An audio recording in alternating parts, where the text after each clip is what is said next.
సల్మా, మా సార్ ఇప్పుడే ఫోన్ చేశారు. మన ఇల్లు చూడడానికి వస్తున్నారంట. మా సార్ వచ్చినప్పుడు నాకు తెలివితేటలు ఎక్కువని, నాకు ముందు జాగ్రత్త ఎక్కువని ఆయన ముందు పొగుడు. అలా పొగిడితే నాకు ప్రమోషన్ ఇస్తారు. మీరే చూస్తారుగా నేను ఎలా పొగుడుతాను. మీ ఇల్లు చాలా బాగుంది సలీం. Thank you sir. మా అమ్మగారు మా నాన్నగారు అండి. నమస్తే. మా మిస్సెస్ అండి. నమస్తే సార్. నమస్తే అమ్మా.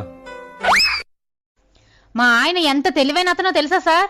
అతనికి ముందు జాగ్రత్త కూడా చాలా ఎక్కువ. ఎంత ముందు జాగ్రత్త అంటే మా మామగారు చనిపోక ముందే అతని కోసం శవపేటికి తయారు చేయించి ఉంచారు. అంతేకాదు సార్, మా అత్తగారికి ఫ్యూచర్ లో ఎప్పుడు హార్ట్ అటాక్ రాకూడదని ముందుగానే హార్ట్ ఆపరేషన్ చేయించారు. నేను కడుపుతో ఉన్నానని తెలిసిన దగ్గర నుండి నాకు డెలివరీ టైంలో నొప్పులు రాకుండా ఉండడానికి రోజుకో పెయిన్ కిల్లర్ వేయించేవారు సార్ మా ఆయన. అంత ముందు జాగ్రత్త మా ఆయనకి.